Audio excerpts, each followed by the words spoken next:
Welcome back, dental assistants, to Lecture 1, the Introduction to the Profession of Dentistry. Dentistry is different from other healthcare professions. One reason is the creation of long-term family relationships.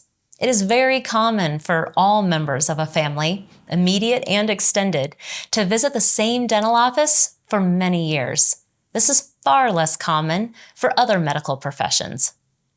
Another reason is the dental team treats symptoms that range anywhere from an acute emergency all the way to complex cases and cosmetic procedures. To start, let's discuss the members of a dental healthcare team. It's made up of the dentists, dental hygienists, front office personnel, as well as back office personnel. Let's describe the educational background first of the dentist. So the pre-dental coursework of a dentist, they usually obtain a bachelor's degree, and it usually includes at least 1 year of calculus, physics, biology, chemistry, as well as organic chemistry.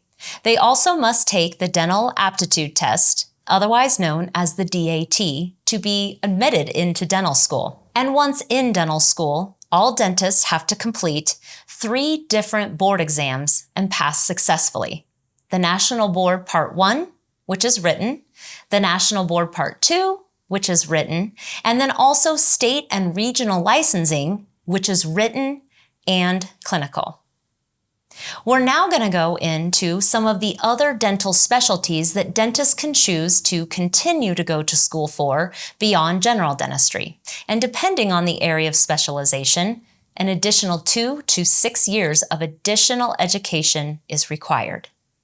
So let's start with the first specialty, the endodontist. They are the doctors who do root canal treatments. The endodontist is primarily concerned with the dental pulp inside the tooth.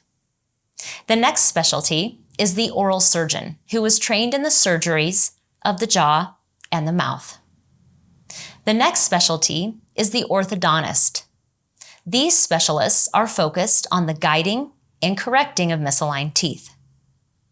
The pedodontist is the next specialty, and they are trained in treating oral conditions in children as well as adolescents.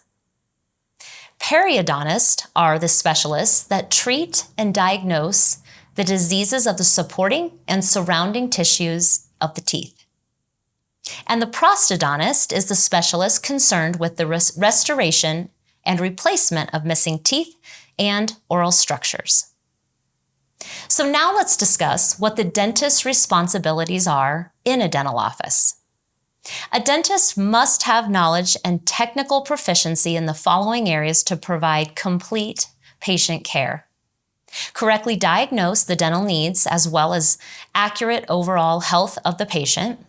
Provide state-of-the-art diagnostic and technical proficiency necessary to treat conditions, emphasizing the oral cavity and its surrounding tissues. They must offer proper instruction of disease prevention. We will now move into the educational background and responsibilities of the next team member, which is the registered dental hygienist. The licensure of a dental hygienist requires a minimum of 2 years of academic study at an accredited dental hygiene program. They can also acquire a 4-year bachelor's degree and a 6-year master's degree as well. Board exams are also necessary to successfully complete for them to receive their licensure. This is the National Board in Dental Hygiene. They also have to have a state or regional practical that is clinical to also receive their certification. A hygienist's responsibilities include proper documentation of health history, missing teeth, existing dental prosthesis, and any abnormal findings. They must perform professional dental debridements, including removal of stain, plaque and calculus from the crowns and roots of teeth. They expose and process dental radiographs. They properly apply sealants and fluoride, give preventative care instruction, and place and remove periodontal dressings. In some states, they are allowed to anesthetize patients and use a laser. The next position is the front office positions. This often consists of an office manager, a financial coordinator, as well as front office assistants and scheduling coordinators. The responsibilities of the front office are as follows. The office schedule must be impeccably maintained, as proper scheduling is one of the most important tasks to ensure a smooth running and efficient dental office. They greet patients and answer the phone in a friendly and welcoming manner. They check patients in and out in a courteous and efficient manner. They manage accounts payable and accounts receivable. They also present treatment plans and explain recommended treatment, cost of treatment, and utilization of dental insurance benefits. The back office has several positions as well, including a sterilization tech. This sterilization tech is responsible for removing contaminated barriers and materials following all dental procedures. They sterilize equipment and instruments as well as prepare the operatories for the next patient. In some larger offices, this is its own dedicated position. In some smaller offices, the dental assistants are also considered the sterile technician. Also in some larger offices, they do employ a dedicated lab technician that assists in the creation of lab-fabricated crowns, temporaries, and other prostheses. These are not normally part of most dental offices. The next position is your position, the dental assistant or the chairside assistant.